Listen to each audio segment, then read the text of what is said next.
Улукбек Карыбек уулуна сөз берели. Чоң рахмат, урматтуу эл өкүлдөрү, урматтуу жыйындын катышуучулары. Бул жерде жергиликтүү өзүн өзү башкаруу органы мэрия отурат да.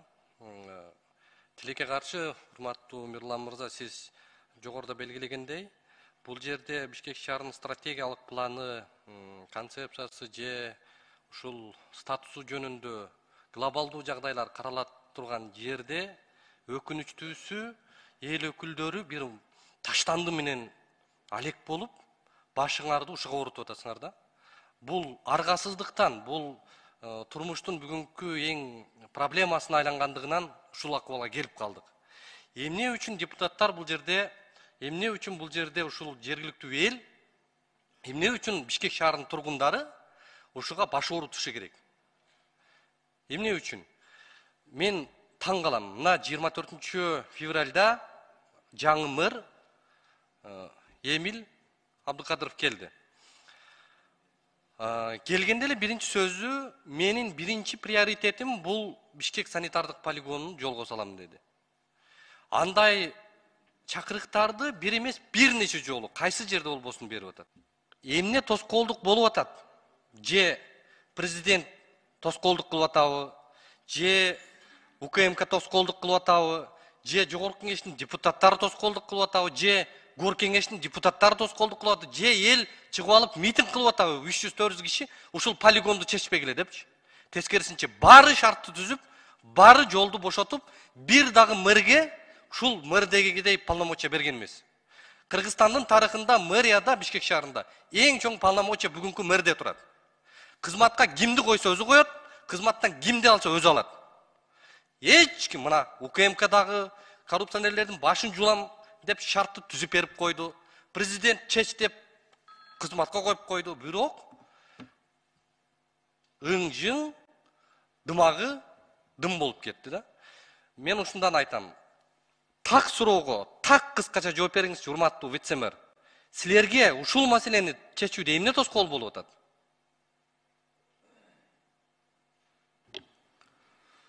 Азыркы мезгилде мына буга азыркы тоскоолдук жок, азыркы молдо иш жүргүзүлүп атат. Кудай буюрса, мына эмки жыл башында биз баштайлы деп атабыз бул долбоорду ишке ашырып.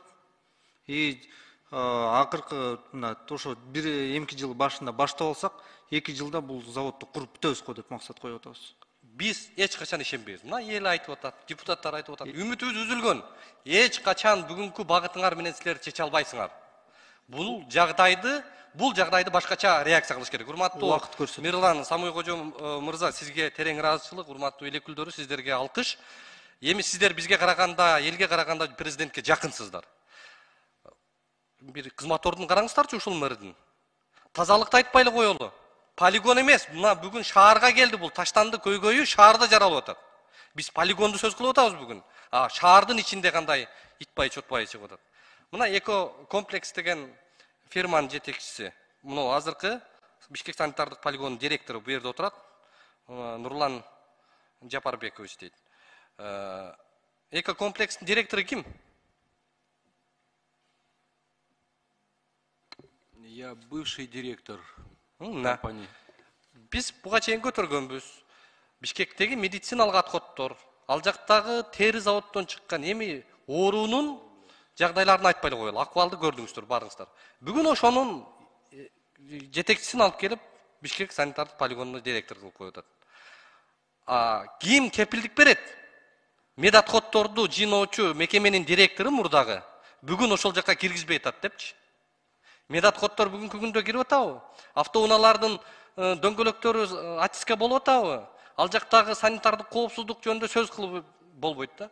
Эми маселени чече албай аткандан кийин эми чекит коюш керек да. Бул нерсеге президентти саботаж кылып атышат. Ачык айтканда. Мына экология министрлиги Динара Кутманова, сиз министрлик, килтейген министрликте отурасыздар. Жогоруда адамдар айтып атат. Биз канча жолу бардык.